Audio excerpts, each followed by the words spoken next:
Kevin Arnott, when I first started out at Chesterfield, was a really good footballer, midfield player who had an effect on me because he was just so good with the ball, calm, never ruffled, and he played at a higher level and then came down to play for us and was a really good player. And then when I went to Bristol Rovers, Ian Holloway, another midfield player who just gave everything every single game, and his desire to win games was infectious.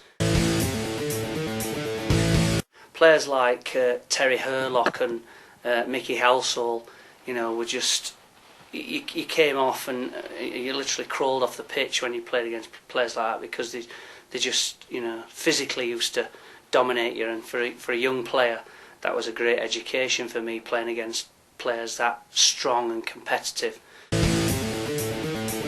Talk about it enough, and I shouldn't really be doing it at the moment. I should be keeping my mouth shut because they're struggling at the moment. But Sheffield Wednesday's my team. I've supported them since I was a young lad, old enough to go to games, and I continue to support them.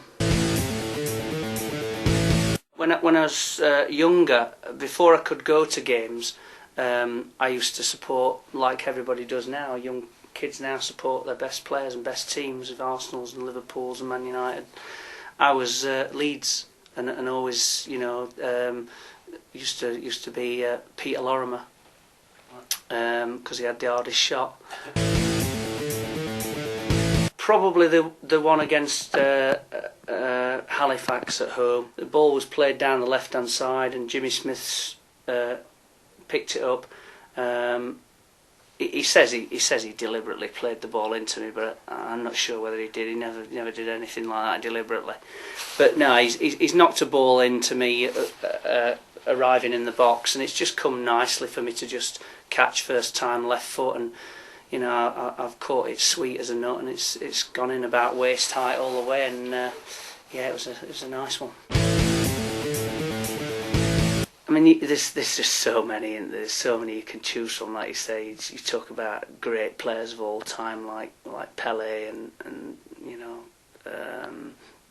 Bobby Charlton, all them great players that I could reel off names. But I just think about currently now, and a man at the top of his tree, and probably a lot of other people have said the same. Ronaldo. He's just so good at the moment, and not just good. He's entertaining, and that's what we're about. We're about trying to entertain people, because they work hard during the week to pay their money to come to the games, and they want some entertainment, and the greatest entertainer in the game at the moment is Ronaldo. We're going to finish around and about the same sort of position as last year, I would think. I don't think there's any reason to think we can't do what we did last year, of improve, pick up more points than we did in the first half of the season, and I think that's realistic.